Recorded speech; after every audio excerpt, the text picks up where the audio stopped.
to talk directly about their lived experiences, can demonstrate their competencies as active participants within research. Adults who are positioned within the lives of children, through choice or circumstance, not only have a role to protect them but also to acknowledge their rights and support needs. Children are impacted by decision-making that concerns the adults in their lives, and should be given opportunity to have input into decisions that affect their lives. Lansdowne, 2001, Ministry of Social Development.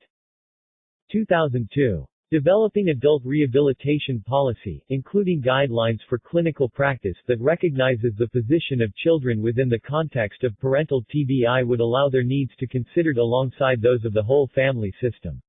The findings of this study suggest the need for an increased focus on the reciprocal role of family functioning on health and well-being, recognizing children as members of the rehabilitation team, who will be facing unique experiences of coping and adjustment following parental TBI. Considering the special space experience of home, the study findings draw attention to recovery spaces after parental TBI and the need for greater consideration of the special space experience of home in the context of rehabilitation.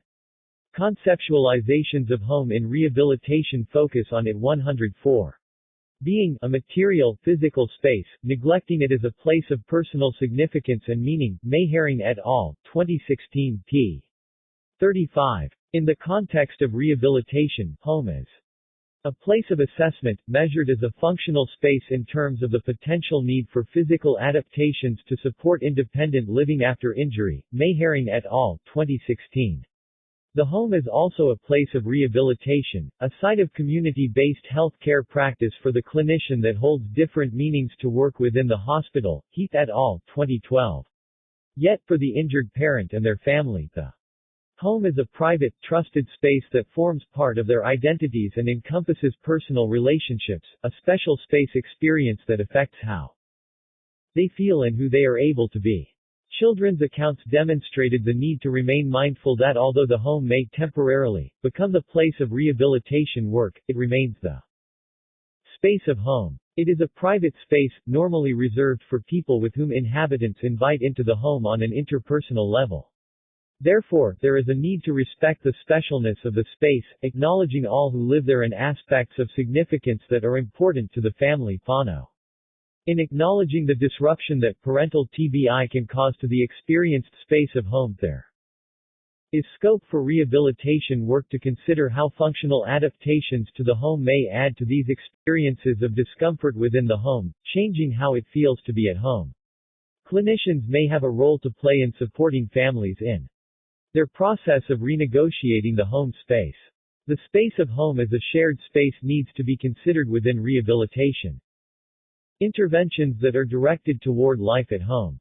Children's accounts highlighted how recovery calls for its own space experience, which is not necessarily matched with children's life worlds and the space experience of home.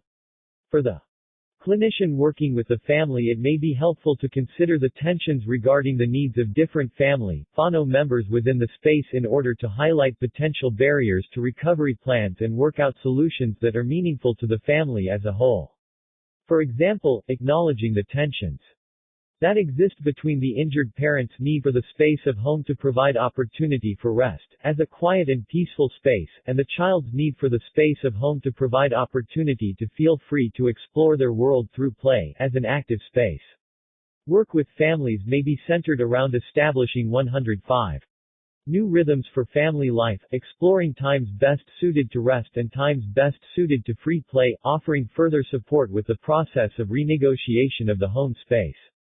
In order to do this, it becomes necessary to explore the individual and shared meanings of the home space with both injured and non-injured parents and their children. Clinicians supporting individuals and their families after TBI need to acknowledge the unique and fluid nature of home as a lived space. Home is constantly repositioned and reproduced over time, yet TBI introduces sudden, uninvited change into the shared space of home that takes time and effort to attune and adjust to as a family. Children's accounts emphasized how their concerns and perspectives changed over time. Clinicians are only ever able to get a snapshot of The lived experience of family, whānau life at home, and therefore when working with families need to equip them with resources that recognize needs will change over time. Supporting families to reproduce a sense of home after brain injury is a highly individualized practice, Mayhering et al., 2016, which relies on taking the full context of the injured person's lifeworld into account to understand the meaning of home. Exploring the meaning of home to the individual may be a useful strategy to look at. Goal setting, finding ideas of importance to the individual for their recovery. Children's accounts described the experienced uncertainty of life after parental TBI and the changes they faced as roles within the home shifted and routines were altered. Individuals with TBI experience similar challenges coping with the uncertainty of life after TBI and dealing with their changed sense of self. Levick et al., 2010. Working with the family, whānau, to explore aspects of their home, and ways of being as a family, that are important to them may be beneficial to engaging the injured parent in goal setting. Study strengths and limitations. The chapter has discussed the current study's contribution to existing understanding of children's experiences of living in the context of parental TBI. In reviewing the current study's findings, the strengths and potential limitations need to be acknowledged. 106. The findings of this research add to a relatively small literature base looking at the impact of parental ABI on children. The research took a purposeful stance of focusing on the lifeworlds of children living in the context of parental TBI and particularly targeted the experience of younger children, as a group often excluded. From Research Carter, 2009.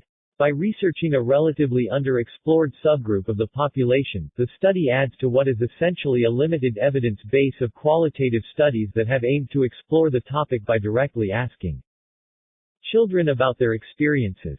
It is acknowledged that the purposeful approach of speaking directly to children, as opposed to families, about their experiences raises some potential limitations. Talking with family and whānau may have provided useful information about children's experiences in relation to their family members.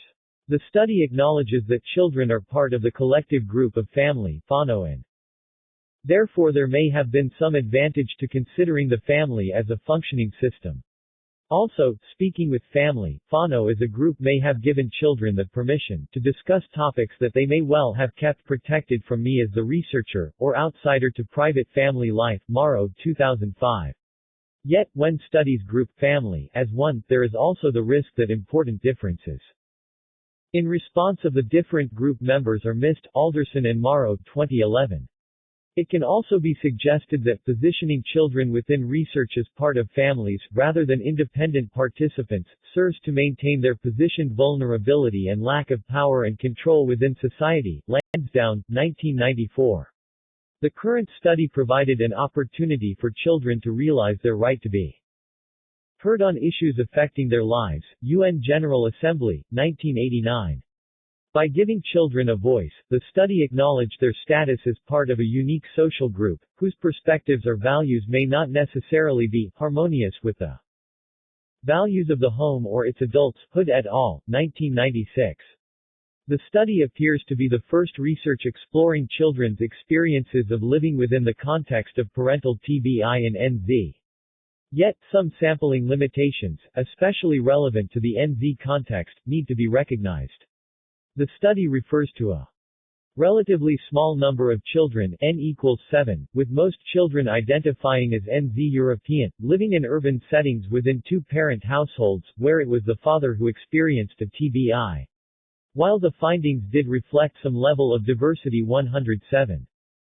In the sample, in that one child identified as European, Maori, two families lived in more rural settings and one child had experienced an injured mother, without the presence of a non-injured parent in the home. Their accounts did not offer specific perspectives in relation to these aspects of ethnicity or living status. The current study did not seek to explicitly make comparisons between the experiences across different subgroups, such as by ethnicity or by geographical location. Future work could explore any similarities or differences between such subgroups.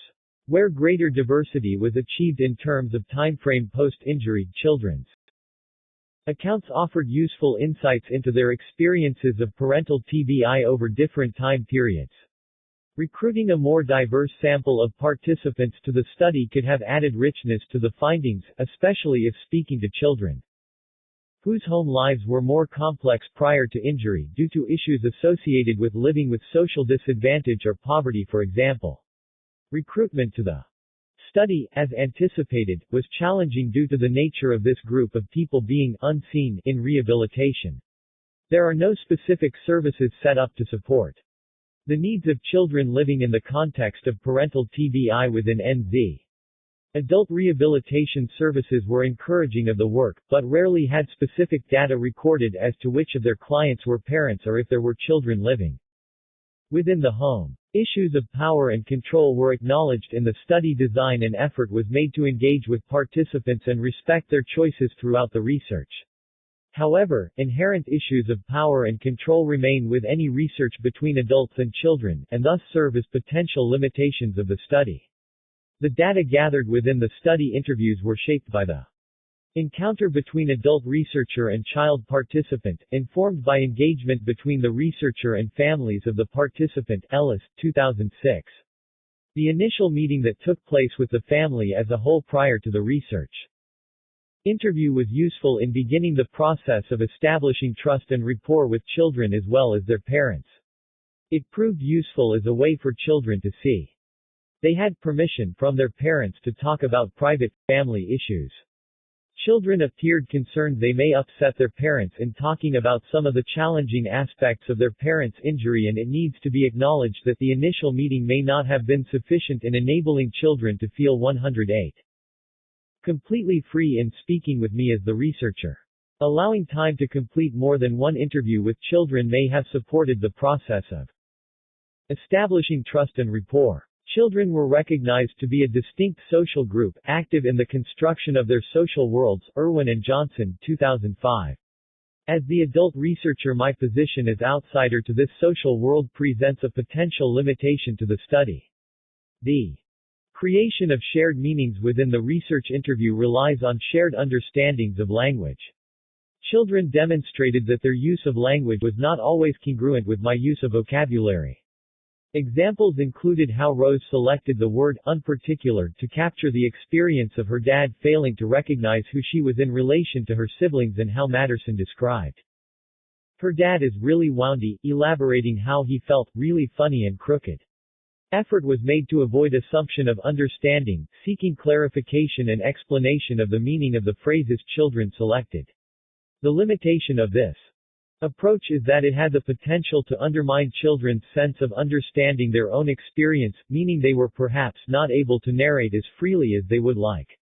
Returning to participants for subsequent interviews or member checking may have supported this process of establishing shared understandings between child participant and adult researcher. Children understood they had control of what they chose to share in discussions, and follow-up interviews may have also given them the chance to revisit ideas from previous discussion in order to clarify ideas or add further detail. Alternatively, it would have provided opportunity for me as the researcher to seek further clarification on the basis on early interpretations of data. This may have been particularly helpful for those participants who required more directed, rather than open questions, where there was potential for greater risk of acquiescence or unintended misdirection. Using the existential dimensions of children's life worlds to guide analysis and interpretation, Van Manen, 1990, offered unique insights into children's experiences of living in the context of parental TBI. The existential dimensions offered the lens through which to examine children's accounts, creating opportunity to reflect on aspects of everyday experiences, as lived. Focusing the interpretation in such a way made it possible to reflect upon aspects of experience 109 that would ordinarily be overlooked, and ensured that the perspective of the child was kept central to the process. The approach made a particular way of understanding children's experiences possible, but also potentially constrained others. The study findings cannot offer a complete understanding of children's experiences. Rather, they offer insights to aid a richer understanding of children's experiences, acting as a new starting point for further questions and interpretive conversations. Directions for future research.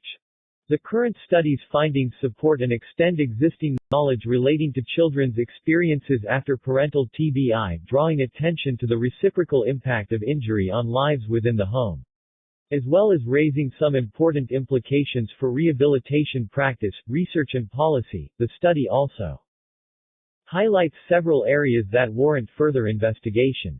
The current study, as discussed, adds to knowledge regarding the experiences of younger children living in the context of parental TBI. It would be useful to conduct similar research within NZ exploring the experience of older, adolescent children to consider the similarities and differences in the types of narratives shared between the two groups. Literature exploring children's experiences of parental illness suggests younger and older children may face different challenges relating to their position within the home. Younger children's lives are more centered around the home, meaning they are more heavily reliant on their parents for access to their wider social worlds. Murdoch and Hall, 2008. Older children, on the other hand, are at a stage of life where they are facing increasing pulls away from the home space, resulting in conflicted feelings of wanting to be both present and away, e.g. Forrest, Plum, Zebland, and Stein, 2009, Metis and Johnson, 2000, Stifler et al., 2008. Furthermore, it could be useful to consider exploring the topic longitudinally, for example hearing from the participants within this study again as they transition through childhood and adolescence. The study findings recommend that children living in the context of parental TBI need to be acknowledged within adult rehabilitation practice, through policy consideration and clinical work. In order to support the translation of this finding 110 into practice, it could be useful to explore clinicians' perspectives of work with the children of adult TBI patients, to highlight potential barriers or areas for intervention. Evidence from the UK suggests that staff attitudes and access to training may be important factors in predicting levels of work with children within adult ABI rehabilitation. Webster and Daisley, 2007. Oppenheim-Gluckman et al., 2009, cited similar themes in their study exploring doctors' discussions of the needs of ABI patients' children in France. Alongside a lack of training, or familiarity with dealing with children, their findings emphasized the potential significance of models of practice. Doctors reported that person-centered care meant patients were the central focus and family were positioned in the capacity of support or caregivers. Within New Zealand, comparable tensions between person-centered and family-centered practice have emerged within clinicians talk about involving family, whānau within rehabilitation. Levick, Seigert, Dean, and McPherson, 2009. The tensions are argued to relate to current funding structures that constrain the rehabilitation process, prioritizing treatment of individuals over maximizing quality of life for family. The broader political context of rehabilitation is important to recognize, and one that can be informed through the development of research and policy that is closely attuned to current practice constraints.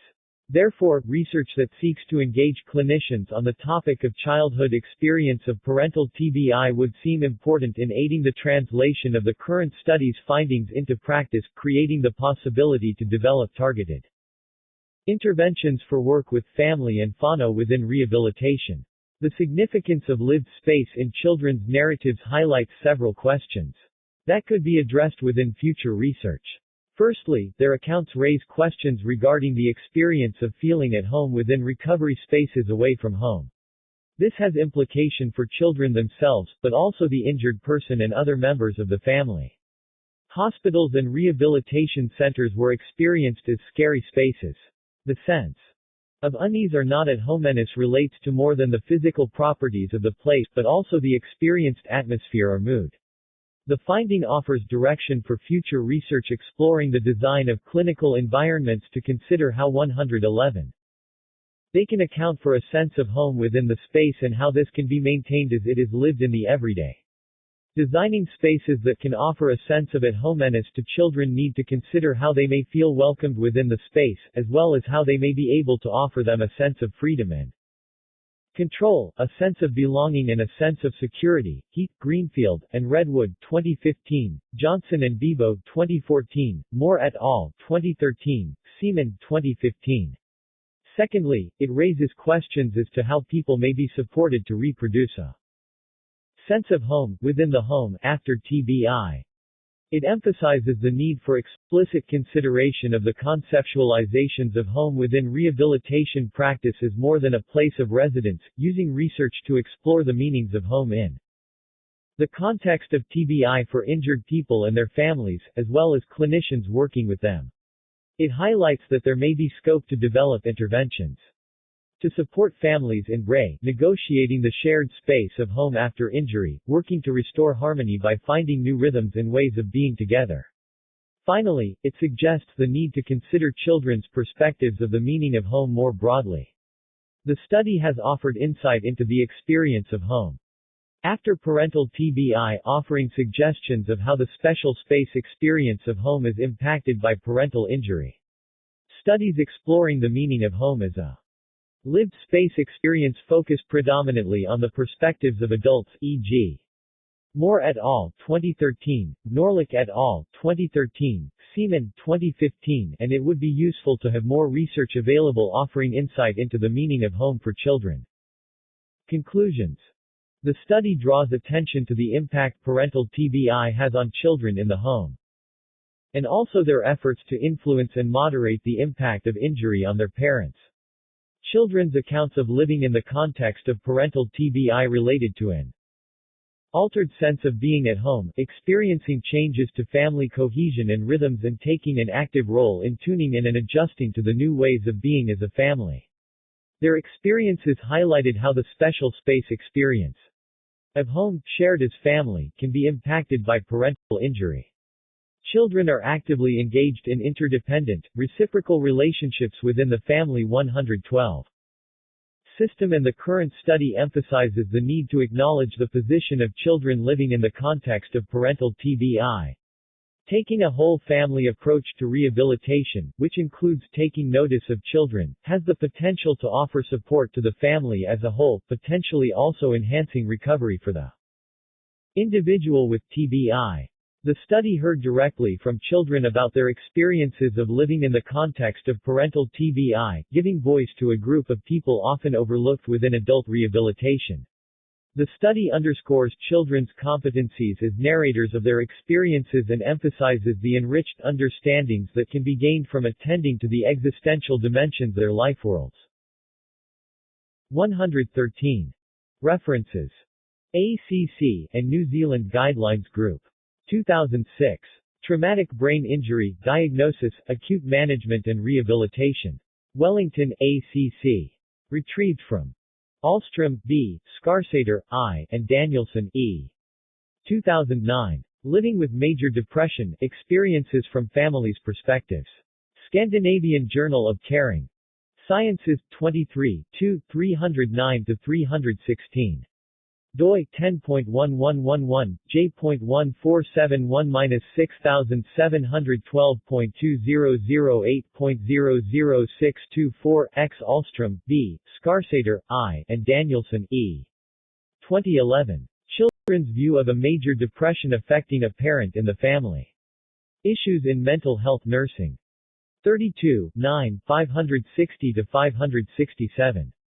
doi 10.3109/01612840.2011.5799689 Alderson, P.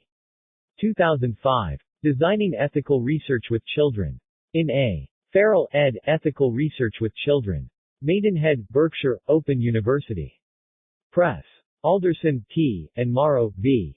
2011. The Ethics of Research with Children and Young People, A Practical Handbook. doi 10.4135, 9781446268377 Allen, G. 2005. Research Ethics in a Culture of Risk. In A. Farrell, ed., Ethical Research with Children pp. 15-26. Maidenhead, Berkshire, Open University Press. Allen, J., and Oyubode, J. 2009. Having a Father with Young-Onset Dementia, The Impact on Well-Being of Young People. Dementia, 14713012, 8-4, 455-480. doi 10.1177, 1,471,301,209,349,106 Australian Catholic University. N.D. Keep me in the loop. Retrieved 13 November. 2016, from Balin, R., Blyth, E., Calabretto, H., Fraser, C., Horrocks, C., and Manby, M. 2006. Involving Children in Health and Social Research, Human Becomings, or Active Beings. Childhood 13 1, 29-48. doi 10.1177/090756820605996 Ball, J. 2005. Restorative Research Partnerships in Indigenous Communities. In A. Farrell ed. Ethical Research with Children. Maidenhead, Berkshire, Open. University Press. Ballinger, C. 2006. Demonstrating Rigor and Quality. In L. Finley and C. Ballinger, eds. Qualitative Research for Allied Health Professionals, Challenging. Choices. Chichester, John Wiley & Sons. Boss, P. 1999. Ambiguous Loss, Learning to Live with Unresolved Grief. Cambridge. M.A., Harvard University Press. Butera, Prinzi, F., and Perlas, A. 2004. Through Children's Eyes, Children's Experience of Living with a Parent with an Acquired Brain Injury. Brain Injury, 18 183-101. doi 10.1080/0269905031000118500 Carroll, B., Morby, H., Balog, R., and Araos, G. 2009. Flooded Homes, Broken Bonds, The Meaning of Home, Psychological Processes and Their Impact on Psychological Health in a Disaster article. Health in Place, 15 540-547. doi 10.1016, Health Place.2008.08.009 Carter, B. 2009. Tick Box for Child. The Ethical Positioning of Children as Vulnerable, Researchers as Barbarians and Reviewers as Overly Cautious. International Journal of Nursing Studies, 46, 858-864. doi 10.1016, Einers 2.2009.01.003 Carter, B., and Ford, K. 2013. Researching Children's Health Experiences, The Place for Participatory, Child-Centered, Arts-Based Approaches. Research in Nursing and Health, 36 1, 95-107. doi 10.1002, Newer.21517-114. Charles, N., Butera, Prinzi, F., and Perlas, A. 2007. Families Living with Acquired Brain Injury, A Multiple Family Group Experience.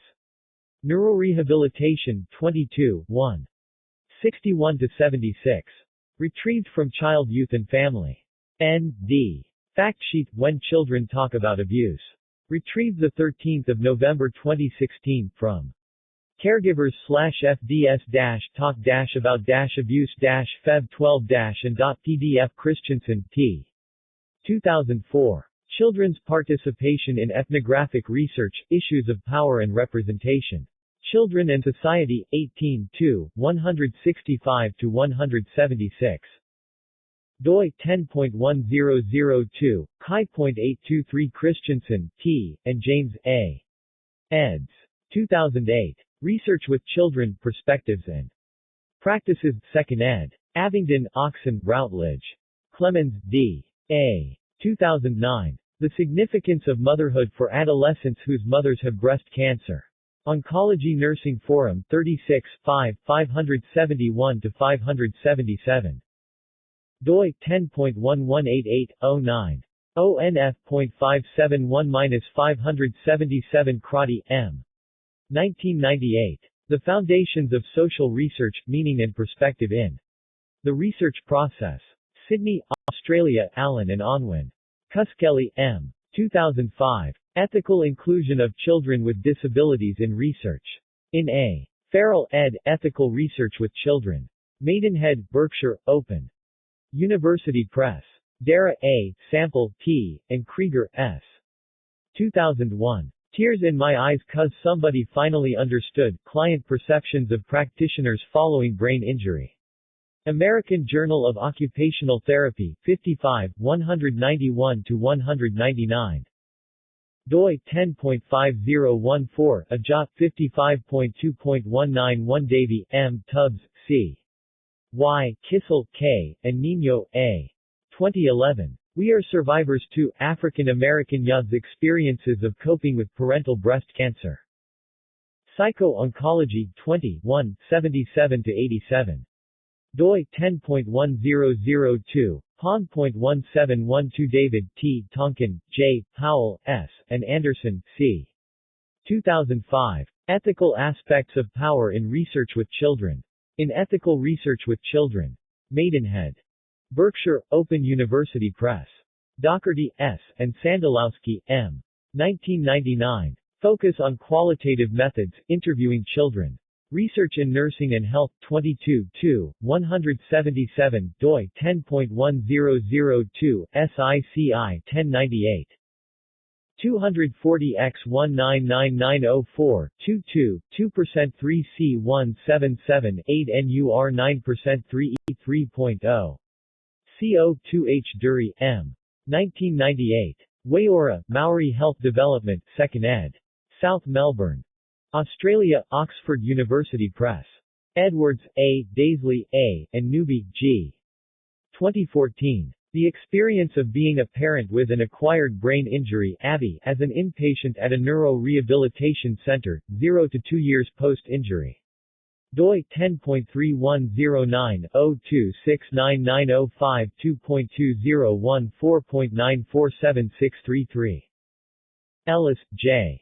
2006. Researching Children's Experience Hermeneutically and Holistically. Alberta Journal of Educational Research, 52 3, 111-126.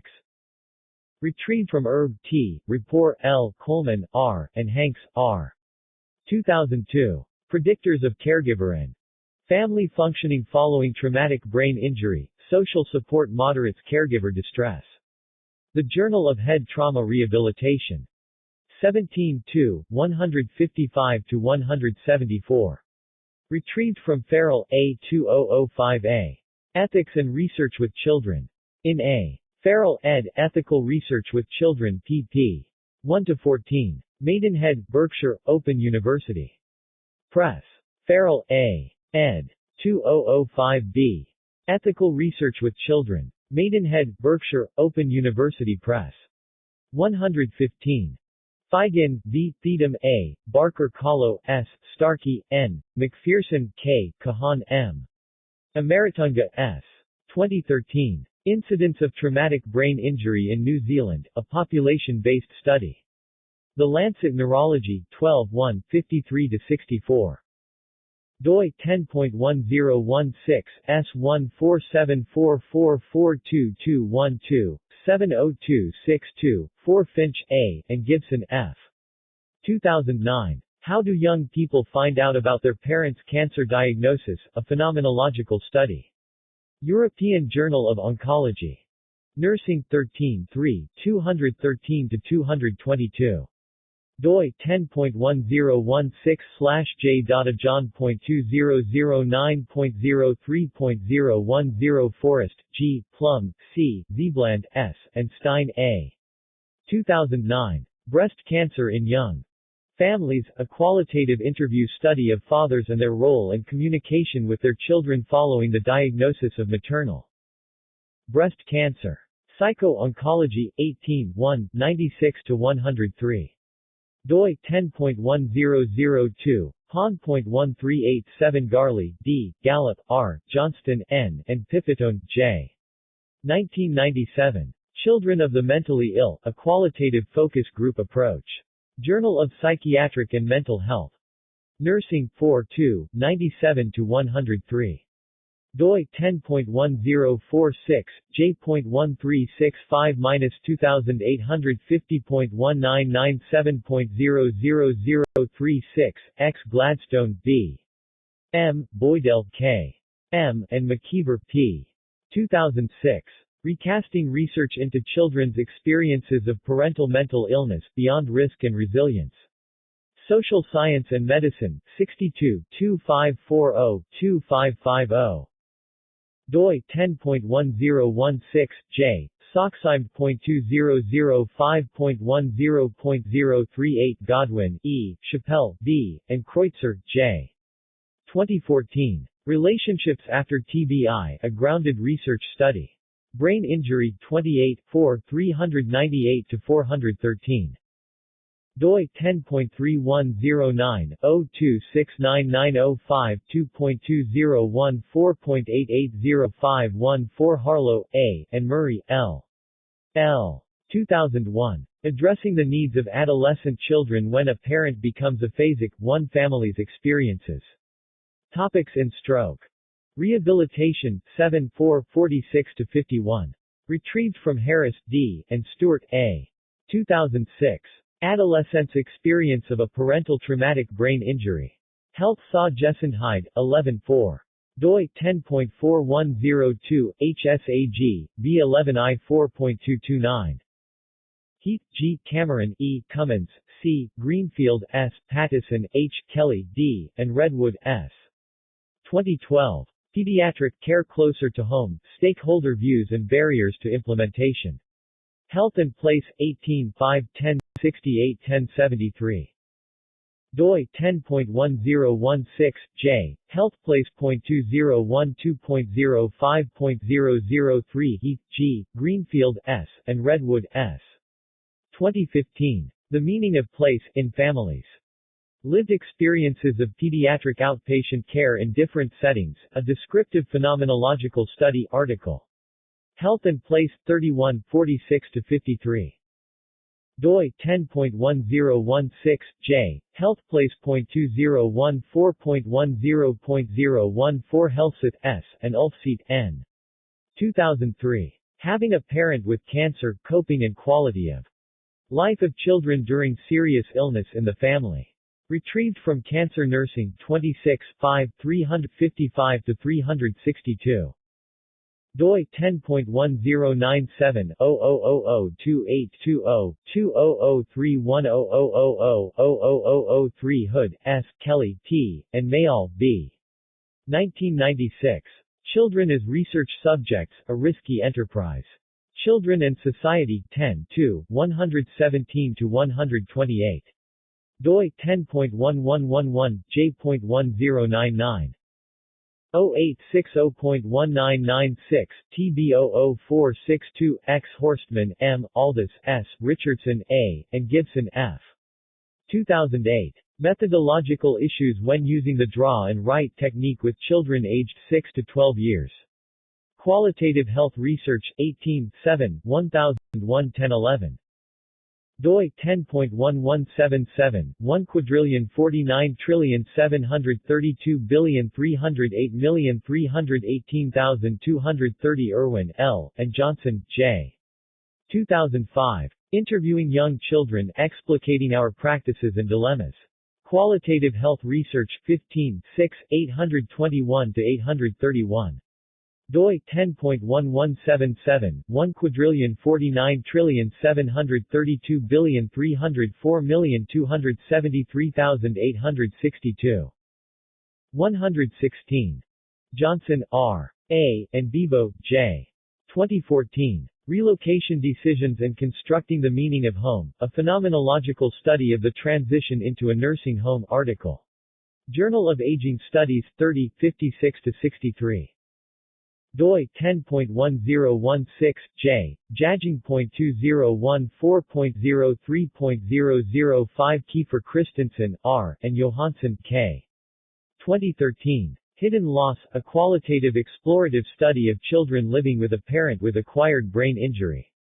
Brain Injury, 27 13/14, 1562, doi 10.3109, 0269905, 2.2013.841995 Kiefer Christensen, R. Teasdale, T.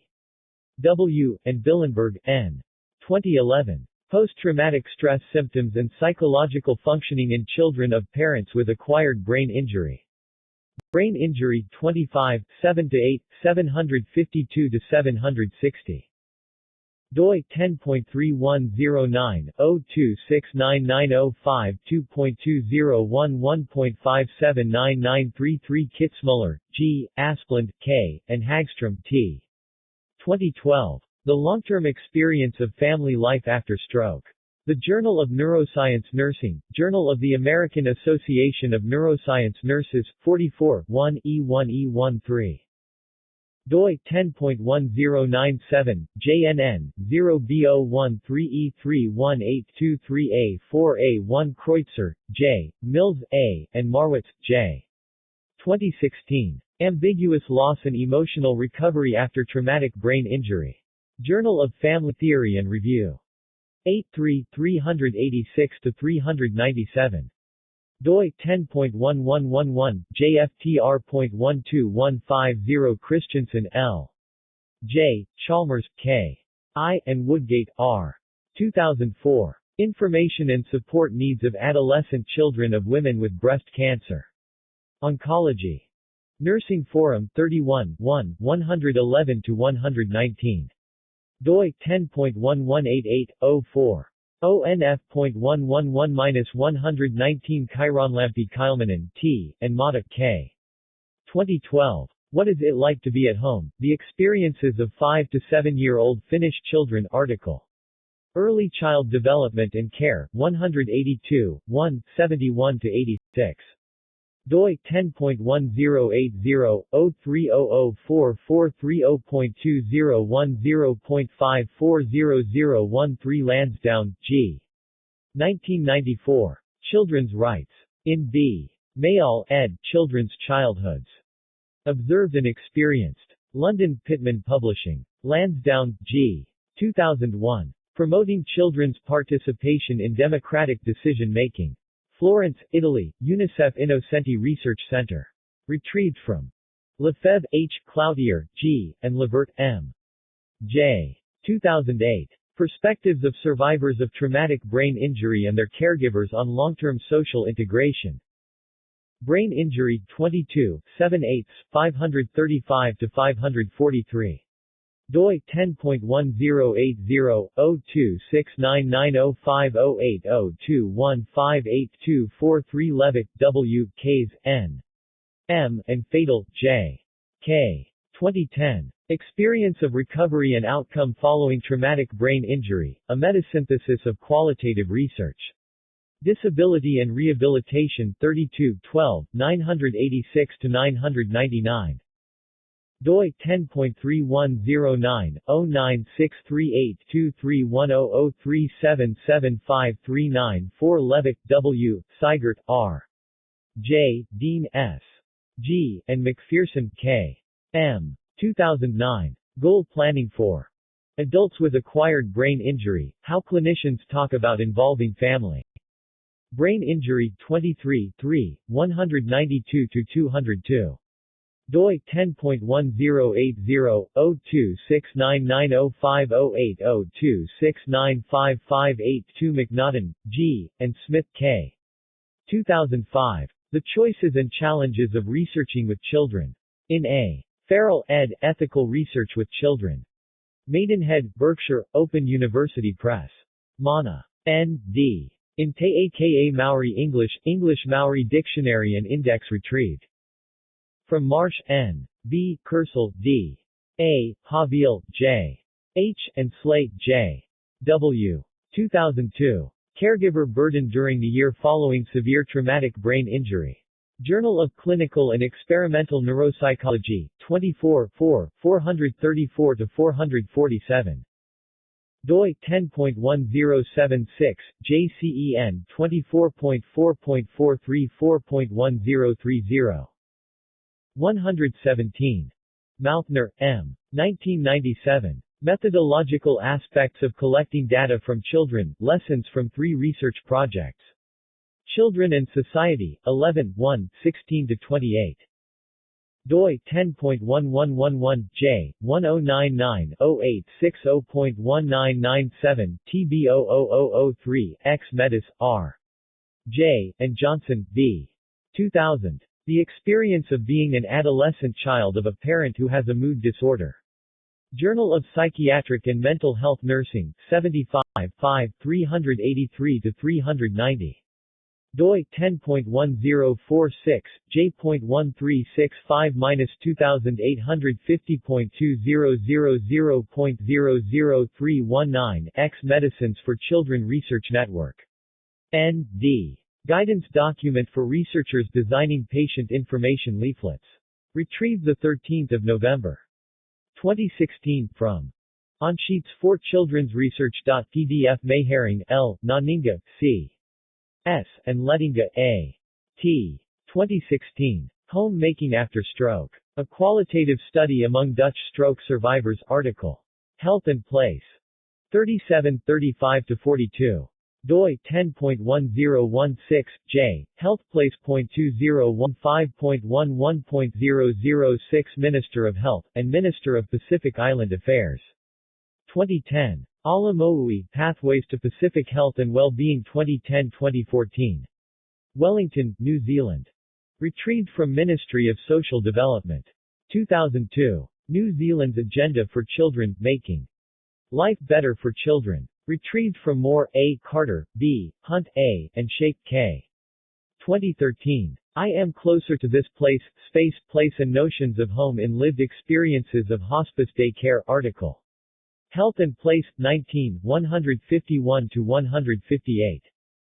doi 10.1016, j. Healthplace.2012.11.002.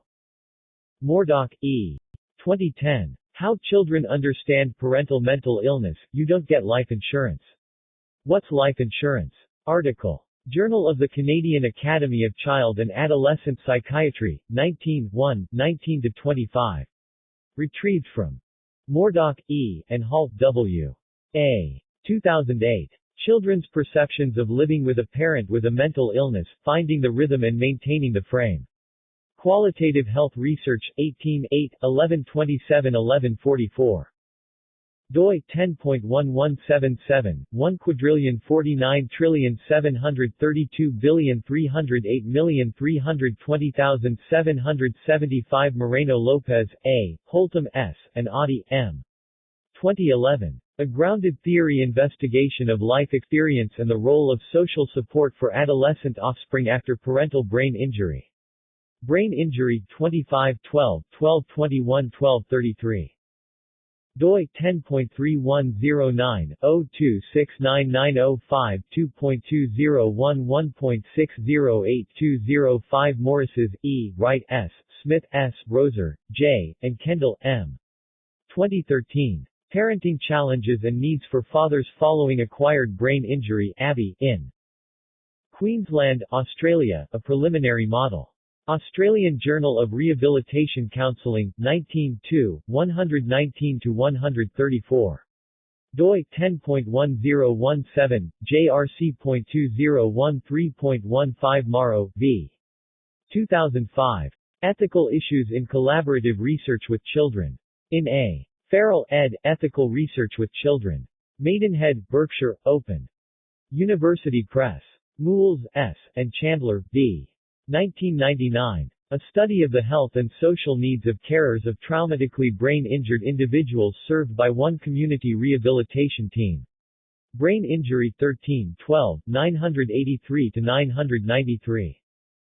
doi 10.1080, 026990599120990 Norlick, A., Martinson, B., and Dahlberg, K. 2013. Getting to Know Patients' Lived Space. Indo-Pacific Journal of Phenomenology 13, 2, 1, doi 10.2989, IPJP.2013, 13.2.5.1179. 118. Oppenheim Gluckman, H. 2011. Being a Parent After a Brain Injury, Être parent après une lésion cérébrale. Dialogue 194, 4, 69-82. doi 10.3917, dia.194.0069 Oppenheim Gluckman, H., Chambry, J., Loisel, Y., Juselm, C., Weiss, J., and Felicard, B. 2009. How physicians caring for adult patients presenting a chronic mental disturbance take account of the difficulties their patients' children under 18, preliminary study. Annals of Physical and Rehabilitation. Medicine, 52, 9, 623-637. doi 10.1016, rehab.2009.09.002 Oppenheim Gluckman, H., Marioni, G., Chambry, J., Ashbacher, M. T., and Graindorge, C. 2005. Personal Experience of Adolescents with a Brain-Injured Parent, Preliminary Study, Vécu des adolescents dont l'un des parents est cérébrolisé, étude préliminaire.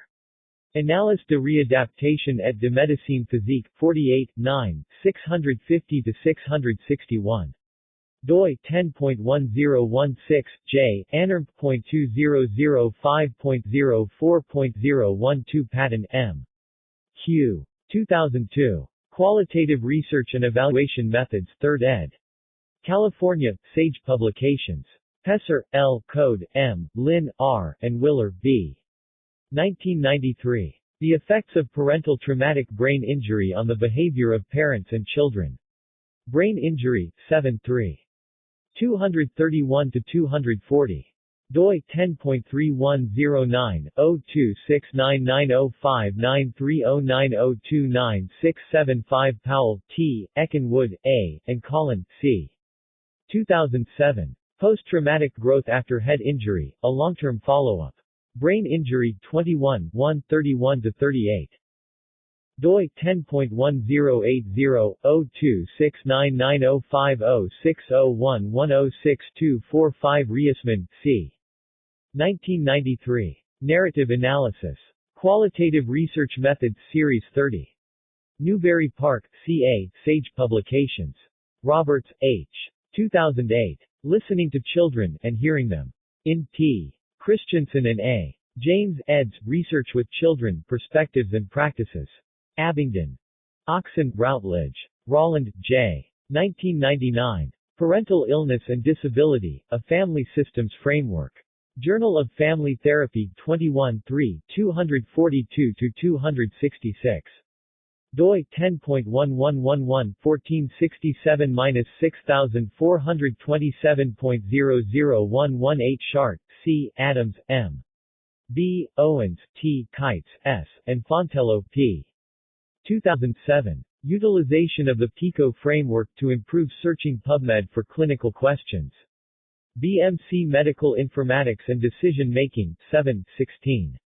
doi 10.1186-1472-69477-7. 16 Seaman, D. 2015. A Geography of the Lifeworld, Movement, Rest, and Encounter, electronic document. Retrieved from CAT 05020A database. C. D. Meyer, A. M., and Visser-Miley, J. 2010. Risk Factors for Stress in Children After Parental Stroke. Rehabilitation Psychology, 55, 4, 391-397. doi 10.1037-A00209-18 Stifler, D., Barada, B., Jose, B., and Haas, J. 2008. When Mom Has Breast Cancer, Adolescent Daughters' Experiences of Being Parented. Oncology Nursing. Forum 35, 6, 933-940. doi 10.1188/08.on.933-940 Svanberg, E., Stott, J., and Spector, A. 2010. Just Helping Children Living with a Parent with Young Onset Dementia. Aging and Mental Health, 14, 6, 740-751. doi 10.108013,607,3,713,174 Taunui, R. 2015. Wukapapa, Genealogy. Retrieved 23 November 2016 from Teachman, G., and Gibson, B. 2013. Children and Youth with Disabilities, Innovative Methods for Single Qualitative Interviews. Qualitative Health Research, 23, 2, 264-274. doi 10.1177/1049732312468063-119. The Joanna Briggs Institute. 2008. Joanna Briggs Institute Reviewer's Manual. Adelaide, The Joanna Briggs Institute. Retrieved from the Puteora Writing Group. 2010. Te Aratika Guidelines for Maori Research. Ethics, a Framework for Researchers and Ethics Committee Members. TRA, and Dumas, J. 2015. Impact of Parental Acquired Brain Injury on Children, Review of the Literature and Conceptual Model. Brain Injury, 29, 9, 1005. 1017, doi 10.3109/02699052.2014.9762722 Tronson, M. 2012. Living with a Mentally Ill Parent, Exploring Adolescence Experiences and Perspectives. Qualitative Health Research, 22, 2, 174-188. doi 10.1177/1,499,732,311,420,736 Turpin, M., Leach, C., and Hackenberg, L. 2008. Living with Parental Multiple Sclerosis, Children's Experiences and Clinical Implications. Canadian Journal of Occupational Therapy, 75, 3, 149-156. doi 10.1177/00841740807500306, UN General Assembly. 1989. Convention on the Rights of the Child. Treaty Series. 1577-3. Retrieved from Urbach, J. R., Senenkler, N. A., and Colbert, J. P. 1994. Risk Factors and Assessment in Children of Brain-Injured Parents. Journal of Neuropsychiatry and Clinical Neurosciences, 6, 3, 289-295. Retrieved from Eisel, S., Hibbard, M. R., Ravillard, D., Papadopoulos, E., and Jaffe, M. 1998. The Effect of Parental Traumatic Brain Injury on Parenting and Child Behavior. Journal of Head Trauma Rehabilitation, 13, 6, 57-71. doi 10.1097/0001199-199812000007 Van de Poort, I., Visser Miley, A., Post, M., and Lindemann, E. 2007. Long-Term Outcome in Children of Patients After Stroke. Journal of Rehabilitation. Medicine 39, 9, 703-707. doi 10.2340-165019770-109 Van Manen, M. 1990. Researching Lived Experience. New York, The State. University of New York Press. Van Manen, M. 2002. Care is Worry, or Don't Worry, Be Happy.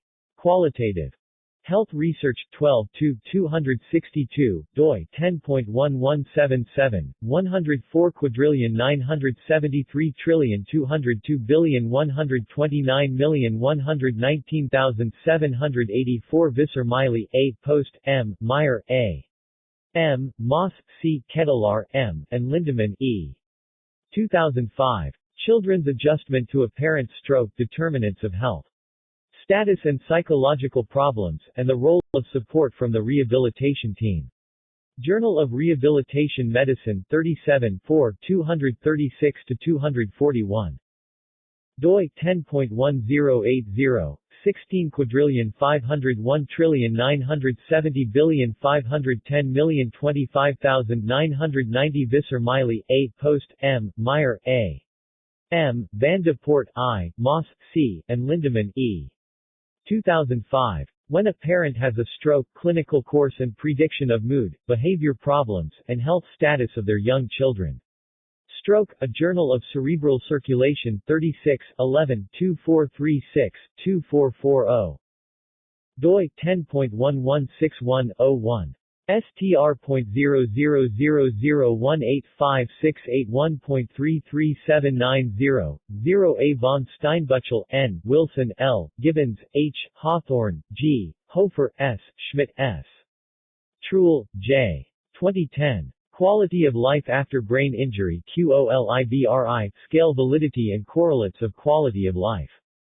Journal of Neurotrauma, 27, 7, 1157-1165. doi 10.1089, noi.2009.1077 Wade D. T. 2005. Describing Rehabilitation Interventions. Clinical Rehabilitation, 19 811-818. doi 10.1191-0269215505 CR 923 ed. 120. Walker, T. 2011. Fano, Maori and Family, Contemporary Understandings of Fano. Retrieved 12 November 2016, from Webster, G., and Daisley, A. 2007. Including Children in Family-Focused Acquired Brain Injury Rehabilitation, a National Survey of Rehabilitation Staff Practice. Clinical Rehabilitation, 21 12 1097 1108. doi 10.1177/0269215507079833 Woodhead, M., and Faulkner, D. 2008. Subjects, Objects or Participants. In T. Christensen and A. James, eds. Research with Children, Perspectives and Practices 2 ed. pp. 10-39. Abingdon, Oxon, Routledge. World Health Organization. 2001. International Classification of Functioning. Disability and Health. Geneva, World Health Organization. Wright, S.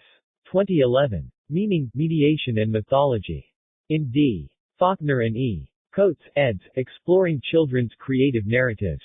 Retrieved from Zollis, E. H. 2001. The Child's Worries About the Mother's Breast Cancer, Sources of Distress in School-Age Children. Oncology Nursing Forum, 28, 6, 1019-1025. Retrieved from 121. Appendix of Poster Presentation NZ Rehabilitation Conference, Nelson, March 2013. Considering the Impact of Parental Brain Injury on Children Within the Family, a Review of the Literature. Alexis Channon and Nicola Kays. School of Rehabilitation and Occupation Studies, AUT University. Injured Parent-Child. Non-injured parent. Impact on physical and psychological health and well-being. Experienced shock and sense of loss. Potential threats to safety relating to increased risk of violence in family context. Impact on usual support structures, Inc. Non-injured parent, peers and extended family. Heightened responsibility, sense of protectiveness and maturity, positive and negative consequences, key themes relating to impact of parental ABI on child. Background and aims. Acquired brain injury, ABI, specifically traumatic brain injury, TBI.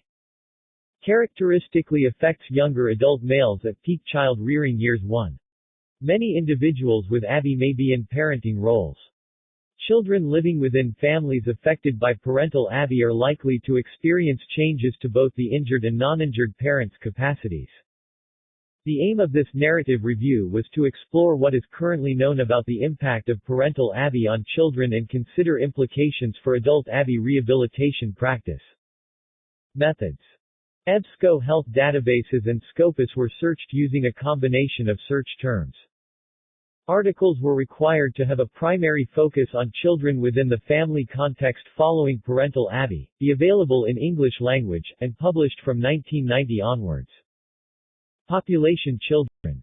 Variable of interest parental ABI. Outcome impact. Child *OR adolescent. OR teenager AND brain. Injury OR head. Injury OR head. Trauma OR stroke. AND parent asterisk. AND adapt asterisk OR adjust asterisk OR impact asterisk OR cop asterisk OR experiencing asterisk OR. Perception asterisk OR perspective asterisk. Implications. There is a need for greater consideration of children as family members impacted by ABI within current rehabilitation research, policy making and practice, through further research regarding the long-term consequences of parental ABI on children's health, well-being, safety and development. The development of evidence-based policy and practice guidelines in relation to adult rehabilitation. Recognition of the role of children within families impacted by parental ABI and the need to acknowledge their position as members of the rehabilitation team. Need for age-appropriate information and support. References. 1 ACC and New Zealand Guidelines Group. 2006. Traumatic Brain Injury, Diagnosis, Acute Management and Rehabilitation. Wellington, ACC. 2 Butera Prinzi, F. and Perlas, A. 2004. Brain Injury, 18, 183-101. 3 Charles, N. et al. 2007. Neurorehabilitation, 22, 1, 61-76. 4 Harlow, A., and Murray, L. L. 2001. Topics in Stroke Rehabilitation, 7, 4, 46-51. 5 Harris, D., and Stewart, A. 2006. Health Saw Jessenheid, 11, 4. 6 Kiefer Christensen, R. et al. 2011. Brain Injury, 25, 7-8, 752-760. 7 Moreno Lopez, A. et al. 2011. Brain Injury, 25, 12, 12-21, 12-33. 8 Pesser, L. F. et al. 1993. Brain Injury, 7-3, 231-240. 9 C. D. S. et al. 2010. Rehabilitation Psychology, 55, 4, 391-397. 10 Eisel, S. et al. 1998. Journal of Head Trauma Rehabilitation, 13, 6. 57-71. 11 Van de Poort, I. et al. 2007. Journal of Rehabilitation Medicine, 39, 9, 703-707. 12 Visser Miley, A. et al. 2005. Journal of Rehabilitation Medicine, 37, 4, 236-241. 13 Visser Miley, A. et al. 2005. Stroke, A Journal of Cerebral Circulation, 36, 11, 2436-2440.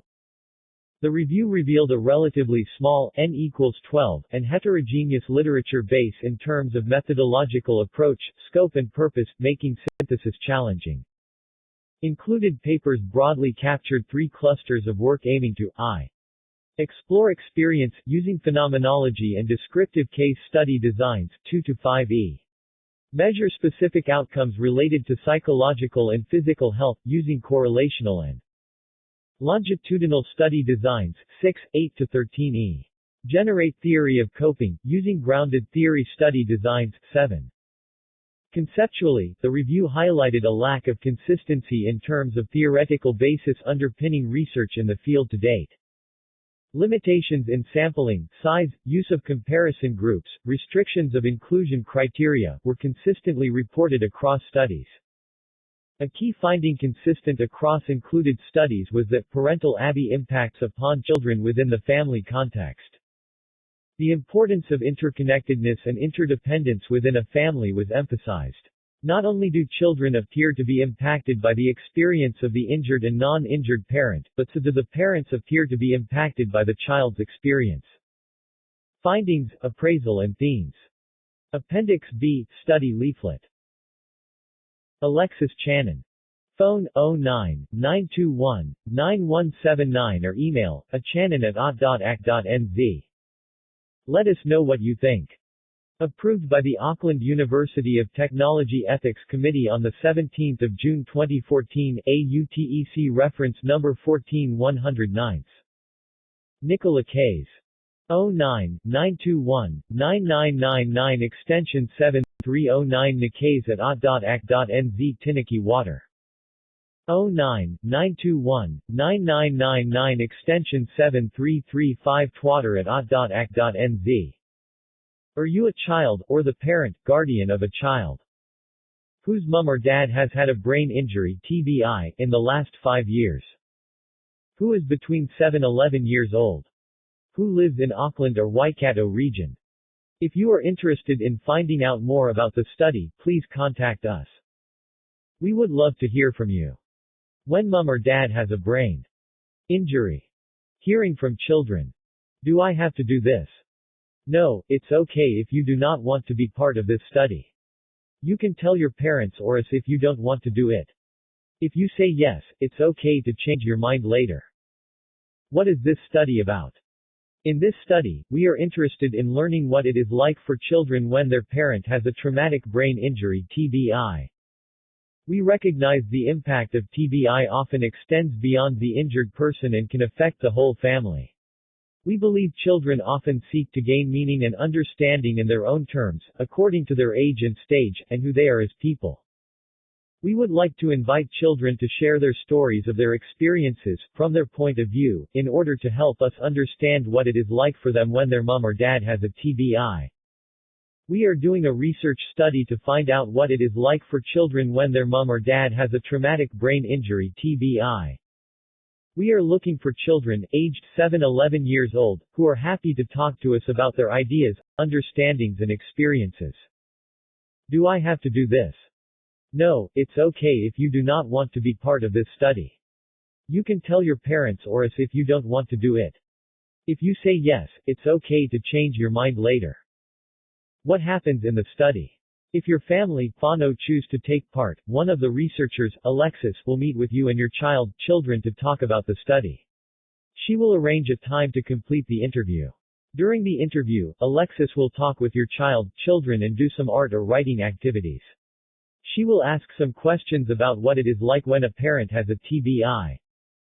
The interview will last 45 to 60 minutes. Parents are welcome to stay with their children during the interview. The interviews will be audio recorded so we can be sure we do not miss any important details. How will this study help? The study aims to increase understanding of children's experiences of parental brain injury. We hope to be able to use this information to try and improve healthcare and support for other families who experience TBI in the future. Appendix C, Study Advert. Hearing from children. If you are interested in finding out more about the study, please contact us. We would love to hear from you.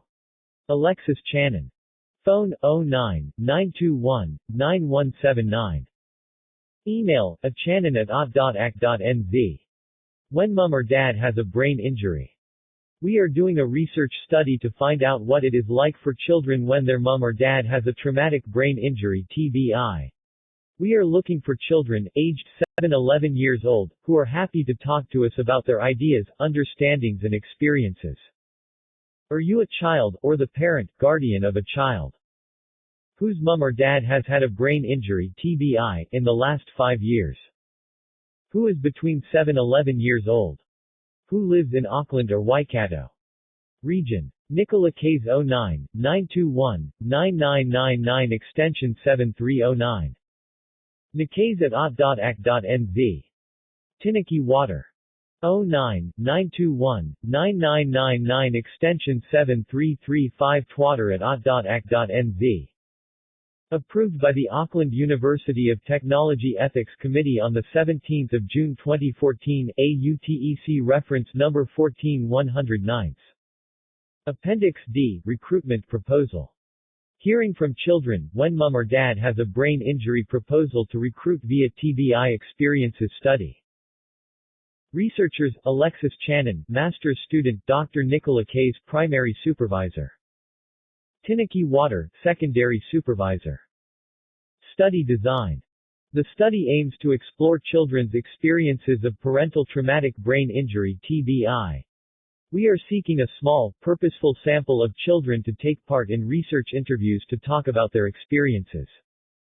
To be eligible to participate in the study, children need to be aged between 7-11 years. Have a parent who has had a TBI within the last 1 to 5 years. Be willing, and able, to communicate with a researcher, verbally in English in a research interview. Live in Auckland or Waikato region. The study draws on participatory ways of working with children in research.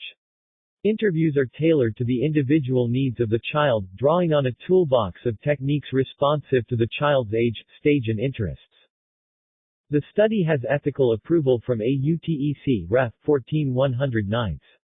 The potential to recruit participants through the TBI Experiences (TBIE) study sample was considered within this application.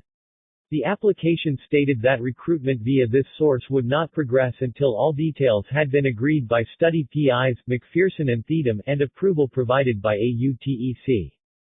Rationale for recruitment via TBIE.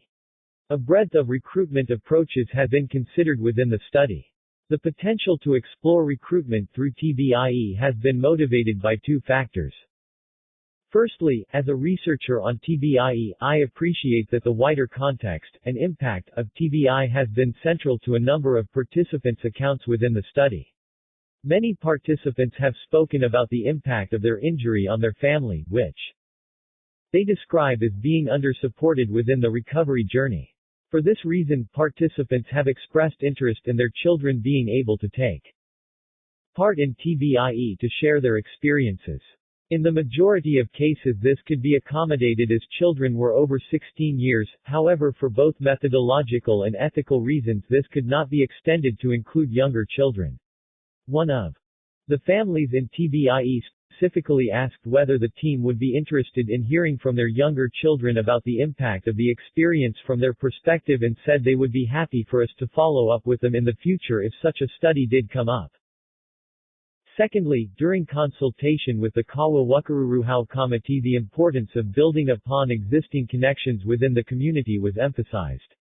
The committee suggested that we not only look to connections we have formed with community support agencies and rehabilitation providers, but also explore the possibility of drawing on existing connections and relationships made with families through research activity. The proposed recruitment strategy. As parenting was not a focus of inquiry within the TBIE study, it will be necessary to contact potential participants to determine eligibility and their interest in participating.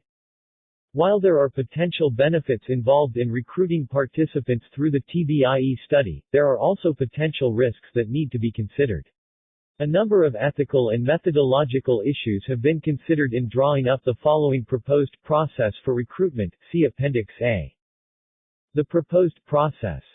1. Alexis to screen transcripts for potentially eligible families complete. I have identified 6 participants who made reference to younger children within their transcripts at one or more interview time points. They are EHAY_270910, KDEA_061010, CSTR_011110, MMAR_241111. GELM_041211, PTHO_250211. 2. Alexis to phone participants to introduce study, explaining her role on TBIE and this study, see Appendix B for phone script. 3. If families are keen to hear more about the research, Alexis to follow up by sending a letter, or email, and participant information sheets, see Appendices C. 4. Families will be given time to consider whether they would like to take part and opportunity to ask further questions about the study. 5. If choosing to participate in the research, an initial meeting with the family will be set up by Alexis to go over consent and assent procedures. This session will also be used to gather demographic data and contextual information to inform the interview structure. 6. If families choose to participate via parental consent and child assent, an interview will be conducted with the child or children. Parental consent will be sought to share the data collected through the interview with the TBIE study team for the purposes of secondary analysis, but this will not be a requirement of their participation. 126. Appendix A. Ethical and methodological considerations. Possible risk outline of issue proposed strategy. Possible conflict of interest. We are mindful of the potential conflicts of interest associated with recruitment via the TBIE study. Alexis has a dual role as researcher within the TBIE study and as a master's student in the current research. Alexis is also line managed by Kath McPherson, who is the lead investigator for the TBIE study. Furthermore, Nicola Case has a dual role as an investigator in the TBIE study and as Alexis's master's supervisor. We are mindful of trying to minimize the number of researchers that potential participants need to connect with for the purpose of participation in the study. Being positioned in the dual capacity of researcher on both TBIE and the master's project, Alexis is ideally placed to respond to participant queries about either study. Alexis will adopt a transparent approach when communicating with families about the research. She will be open about her role on both studies and ensure the family is clear that participating in either study bears no impact on their future involvement in this or other research. In order to provide the clearest communication, that is both personal and sensitive to participant needs, it was felt that phoning the participants would be preferable to writing to them as a first point of contact. Therefore, a telephone script has been prepared to guide the conversation with families, see Appendix B. Independent members of the two teams, Tineke Water and Alice Theedum, will provide review of the proposed recruitment approaches. In addition, independent ethical approval will be sought. Avoiding coercion. One potential risk associated with conflict of interests is that of coercion. We are mindful of the potential coercive influences that participants may experience in already being members of an existing research study. As detailed above, Alexis will maintain transparent, open communication with potential participants. While Alexis has knowledge of participant data within TBIE, she has not personally conducted interviews with all participants in the study. So, although the participants are connected with the study in broad terms, they do not necessarily have an existing relationship with Alexis herself. Taking existing relationships into account, Alexis will make initial contact with potential participants if she has not previously conducted a research interview with the family. Another member of the TBIE study team will make contact with families Alexis has not previously interviewed. This team member will be someone who has not interviewed the family previously. 127. Possible risk outline of issue proposed strategy. Respect for rights of privacy and confidentiality. TBIE participants shared their data, including contact information, with the TBIE study team who have a duty to ensure that it is protected. Only those members of the study team who are also members of the TBIE study team will have direct access to data from the TBIE study. The information is stored with restricted access on the AUT server. There is potential for data collected from the children's interview to be added to TBIE data for the purposes of secondary analysis. Any participants recruited via the TBIE study will be asked for their consent for data collected through the child's interview to be used for this purpose. They will be asked whether they consent to the following statement: I am happy for data from my child's interview to be analyzed as part of the TBIE experiences study. How they respond to this question will have no impact on their ability to take part in the current study should they choose to. No information given by study participants will be shared with third parties. Limiting the impact on potential TBIE follow-up work. Participants within the TBIE study were made aware that the study team were keen to continue following the study sample longitudinally if possible. Retaining within this sample is important, and additional recruitment from this sample should not jeopardize this. Effort has been made to ensure that the research process minimizes any potential burden on participants. All communication with potential participants will be conducted in a manner that is sensitive of their recovery story and the data they have shared to date within TBIE. Alexis will be mindful of information shared through TBIE when meeting with families to protect the confidentiality of data shared in prior sessions. Alexis will adopt a transparent approach when communicating with families about the research. Alexis will be open about her role on both studies and ensure that the family is clear that participating in either study bears no impact on their future involvement in this or any other research. Recognition will be made to the fact that the master's topic aligns with findings from TBIE, i.e. the impact of TBI on families.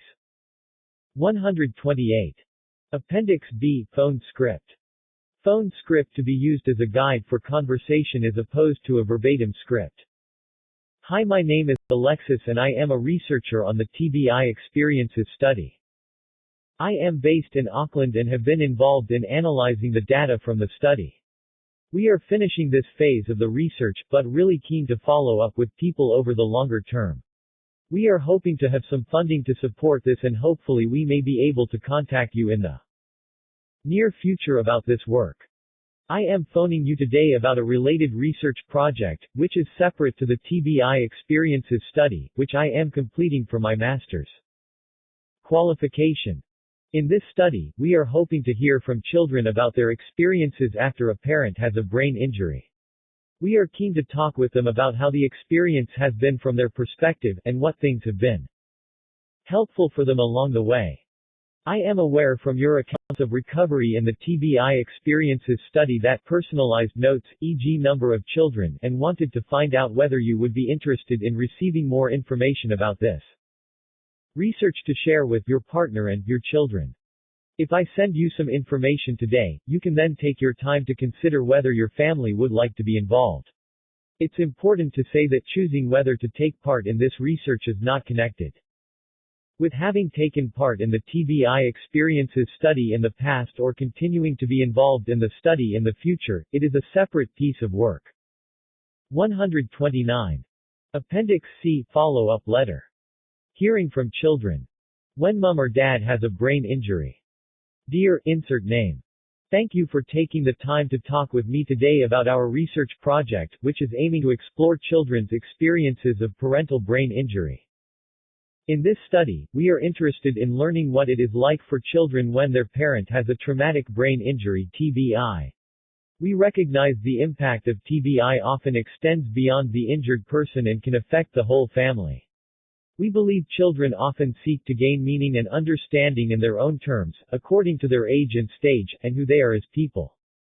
We would like to invite children to share their stories of their experiences, from their point of view, in order to help us understand what it is like for them when their mom or dad has a TBI. We are keen to talk with children, aged between 7 and 11 years, who are happy to tell us about their ideas, understandings and experiences. I have enclosed a copy of the study information sheets for you to read for more details about the study and what would be involved if insert child name wanted to take part. There are 2 copies of the information sheet, a parent version and a child version. Please take your time to consider whether you would like to be involved in the study. Deciding whether to take part in this research has no impact of any research you may already be involved in or plan to be involved in the future. I will aim to re-contact you in a week's time. In the meantime, if you have any questions about the study, please do not hesitate to get in touch. Yours sincerely, Alexis Channon. Center for Person-Centered Research, AUT University 130 Appendix E, Participant Information Sheet for Parents. Participant Information Sheet, version 2 for February 2016. Hearing from children. When mom or dad has a brain injury.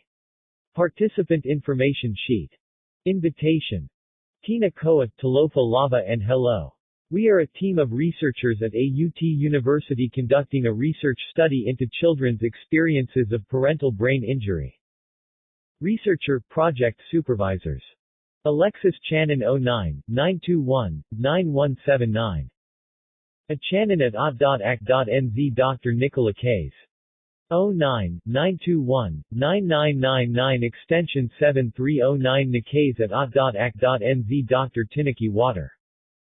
09-921-9999 extension 7335 Twatter at ot.ac.nz.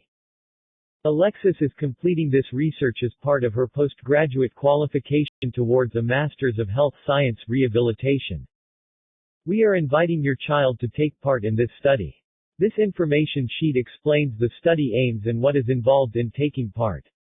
We appreciate your time reading this material. Please consider. The decision to take part in the study is entirely voluntary, you and your child's choice. Your child can withdraw from the study, or you can withdraw your child from the study, at any time, without having to give a reason. Please feel free to contact the research team if you have any questions about the study. What is this study about?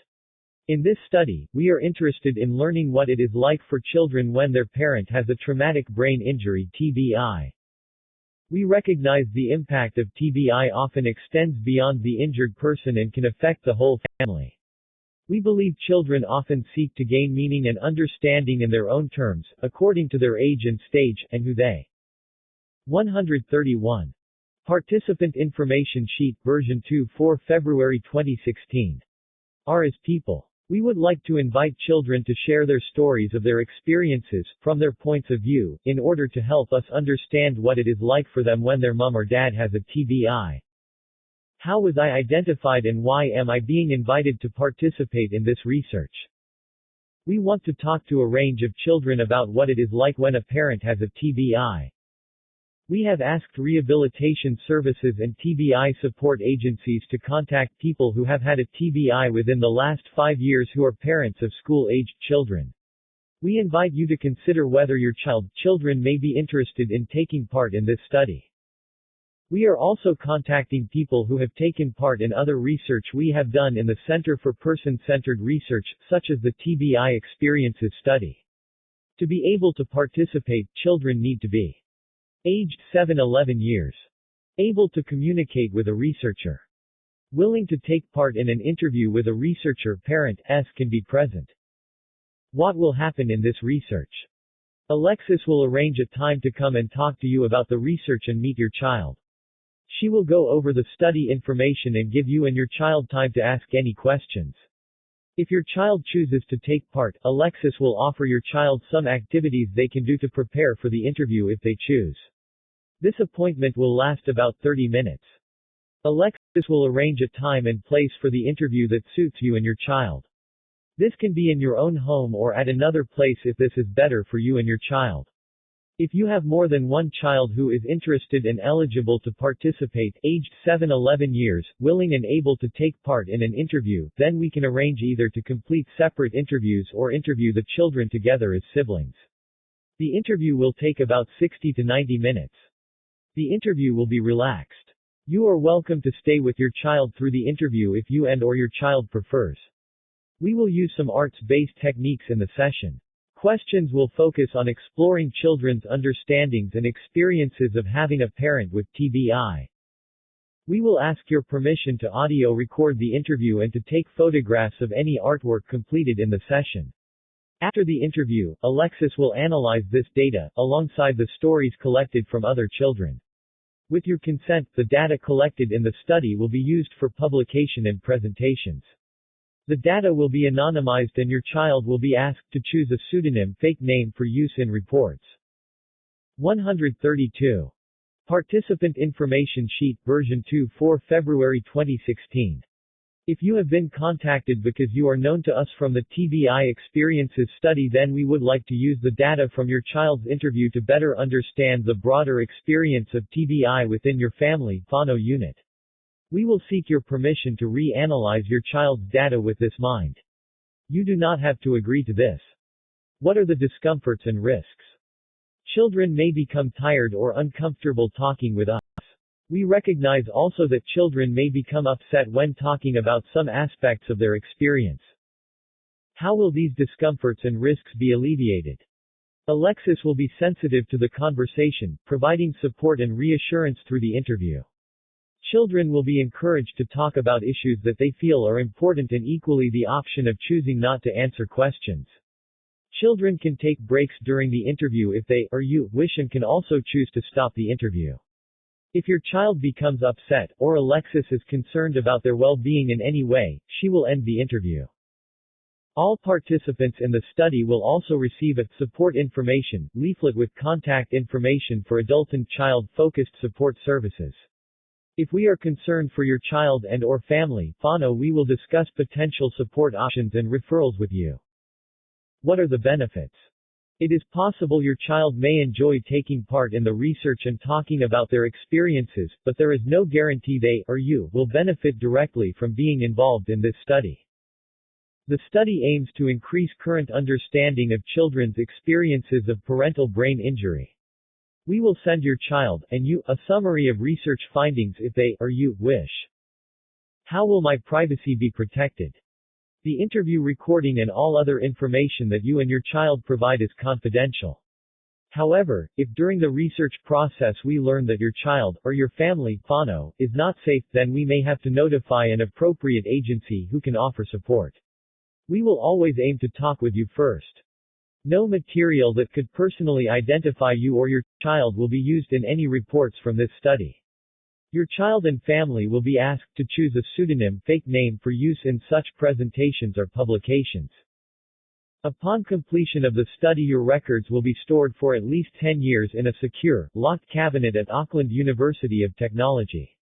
All computer records will be password protected.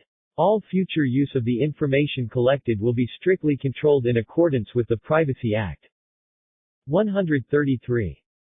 Participant Information Sheet version 2 for February 2016. What are the costs of participating in this research? There will not be any cost to you or your child except your time, about 1 to 2 hours. If you need to travel to an interview, we will cover any travel costs that you incur with a $20 petrol voucher. What opportunity do I have to consider this invitation?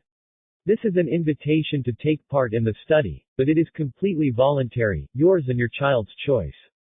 Please take your time to read, consider and discuss this information about the study with your family, whānau. We will give you a couple of weeks to consider this invitation, but if you need more time, that is okay. Please contact Alexis if you would like more information. How do I agree to participate in this research? You will be asked to fill out a consent form to show that you are willing for your child to take part in this study.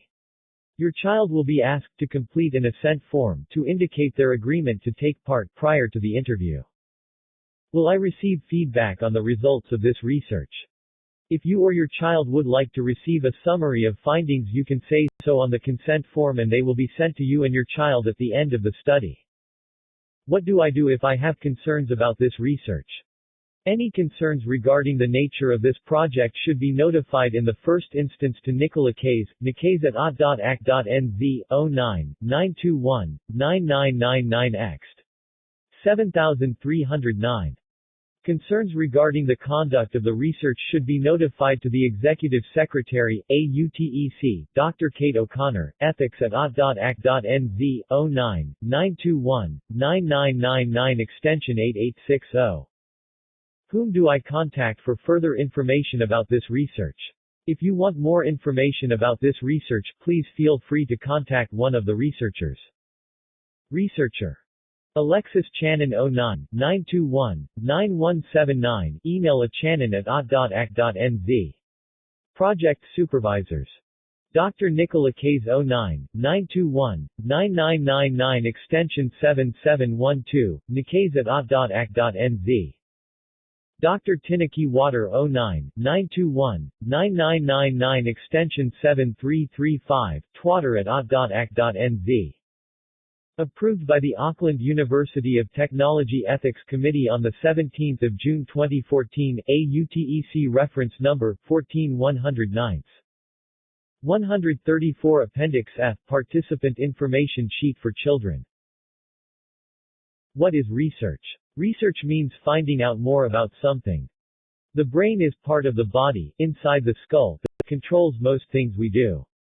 It controls our body's movements, thoughts, feelings and memory. What's a brain injury? When people say someone has a brain injury, it means they have hit their head and hurt their brain. The brain can bruise or bleed just like other parts of the body. So, if someone hurts their brain, it can be harder to do lots of the things they would normally be able to do. Some other questions you may have. What does the brain do? Let us know what you think about being a part of this research project. Thank you for reading this booklet. Some questions you may have about taking part in this research. What would I need to do? If you choose to take part, one of the researchers, Alexis, will come to your house to talk with you and do some art or writing activities. She will ask you some questions about what it is like when your mom or dad has a brain injury. Alexis will record the talk on a voice recorder. Later we will write down everything you said, exactly the way you said it. Your mom or dad can stay with you for the talk if you would like. The talk will last about an hour. When mom or dad has a brain injury. Hearing from children. Hi, we are researchers at AUT University. We are doing a research project to try and find out what it is like for children when their mom or dad has a brain injury. We would like to invite you to be part of this research. Hi, I'm Nick. Hi, my name is Alexis. Hi, I'm Tinaki. Do I have to do this? No, it's okay if you do not want to be part of this study. You can tell your parents or us if you don't want to do it. If you say yes, it's okay to change your mind later. What could happen if I take part? The good thing is that you will help us know what it's like for children when their mom or dad has a brain injury. We can then use this information to try and help other children and families in the future. You may get tired talking to us. We can take breaks or stop at any time. You may find you don't want to talk about some things, that's okay. It's up to you what you talk about and you can choose not to answer some questions. If you get upset for any reason, then we will stop and get your mom or dad, or someone else you choose, to come and help you. Who will know what I say? Only the researchers will know what you said. We will ask you to choose a pretend name and then we will use that name in the study. The information you give us is confidential, private. But, if you talk to us about something that makes us worry about your safety, or the safety of someone in your family, whānau, then we may need to talk with some other adults who can help. We will always try to talk with you about this first. What if I am not sure? Your parents know about this study. You can ask them questions about taking part in the study. You can also ask us any questions about the study before you decide if you want to take part. Do you have any more questions about the study? Get in touch. My questions for my parents or Alexis are: Nicola K's 09-921-9999 extension 7309. Nikays at ot.ac.nz. Tinaki Water 09-921-9999 extension 7335. Twatter at ot.ac.nz. Alexis Channon 09-921-9179. A Channon at ot.ac.nz. Approved by the Auckland University of Technology Ethics Committee on 17 June 2014. AUTEC reference number 14109. 135 Appendix G, Consent Form. Parental Consent Form, version 2 17 June 2014. Hearing from children. When mom or dad has a brain injury. Parental Consent Form. Project Supervisors. Dr. Nicola K's 09-921-9999 extension 7309, Nikays at ot.ac.nz. Dr. Tinaki Water 09-921-9999 extension 7335, Twatter at ot.ac.nz. Researcher Alexis Channon 09-921-9179, a Channon at ot.ac.nz. I have read and understood the information provided about this research project in the information sheet dated 17 June 2014. I have had opportunity to ask questions and I am happy with the answers given. I understand that notes will be taken during the interviews and that they will also be audio taped and transcribed, written out. I understand photographs of children's artwork will be taken.